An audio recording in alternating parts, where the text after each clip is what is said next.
जय यीशु सभी को। मत्ती सुसमाचार 9वां अध्याय 1 से 8 तक। यहाँ लकवा के रोगी को स्वस्थ करने का दृष्टांत हमको देखने को मिलता है। परमेश्वर एक लकवा मारे हुए इंसान जो उनके सामने लेके आते हैं और परमेश्वर उनसे वो खाट पर पड़ा रहता था। यीशु ने उनका विश्वास देखा तो लकवा के रोगी से कहा, पुत्र धैर्य रख, तेरे पाप क्षमा हुए। यहाँ हमको देखने को मिलता है कि परमेश्वर एक मनुष्य के शारीरिक रोग से पहले उसके आत्मिक गलतियों को माफ करते हुए उसको चंगाई देते हुए हमको देखने को मिलता है। जिस शहर में ये हो रहा था, कफरनहूम शहर में, परमेश्वर वहां के सिचुएशन को देखकर उस हिसाब से मनुष्यों को बदलाव के लिए वो कार्य करते हुए हमको देखने को मिलता है। वहां धनी मनुष्य के लोग थे जो मछली के व्यापार करते थे और बहुत ज्यादा जन समूह रहने वाला शहर कफरनहूम शहर, और रोमन शासन का दबदबा था उस शहर में। इसलिए परमेश्वर ने उस मनुष्य से बोला, तेरे पाप क्षमा हुए। एक मनुष्य की चंगाई के लिए शारीरिक चंगाई के बारे में नहीं, आत्मिक चंगाई के बारे में पहले बात करते हुए हमको देखने को मिलता है। क्षमा कर रहा है उसके आत्मिक रोगों को। तेरे पाप क्षमा हुए, तू एकदम निर्डर बन। और जब परमेश्वर उसको छूता है और बोलता है तो उसके जीवन में पूरी परिवर्तन हमको देखने को मिलता है। उसके शरीर पूरा लकवा मरा हुआ था।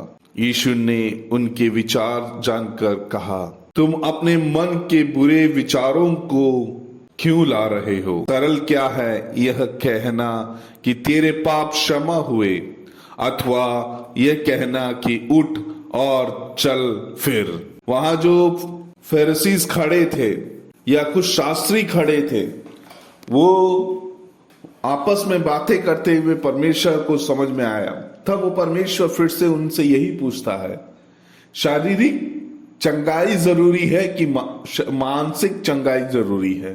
तब वो उनको स्पष्ट करते हुए हमको देखने को मिलता है कि मनुष्य पुत्र की मानव पुत्र को पृथ्वी पर पाप क्षमा करने का अधिकार है। तब लकवा के रोगी को वो कहता है, उठ, अपनी खाट उठा और घर चला जा। वो उठा और अपने घर चला गया। लोग ये देखकर डर गए, परमेश्वर की स्तुति करने लगे जिनसे मनुष्य को ऐसा अधिकार दिया। मतलब वहां सब शॉक्ड हो गए। वो वहां से बोलता है, खड़े हो जा और तू अपना घर चला जा। तुरंत चंगाई देखने को मिलती है हमें। उसके पहले मानसिक चंगाई, फिर शारीरिक चंगाई हमको देखने को वहां मिलती है।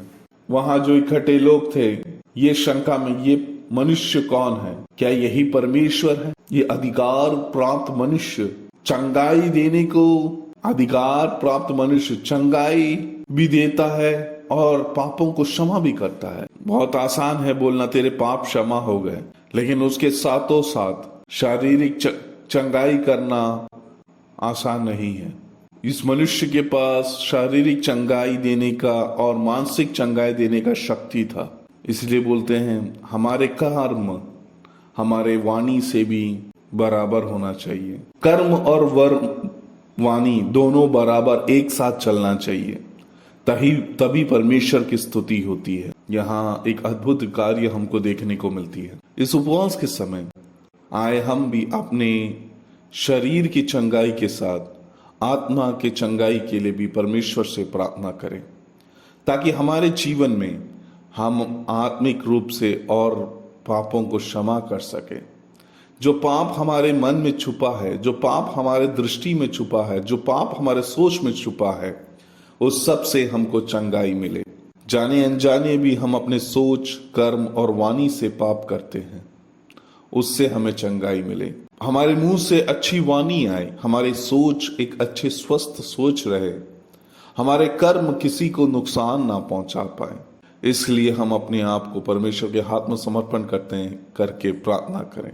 परमेश्वर हम सबको अनुग्रहित करे। आमीन।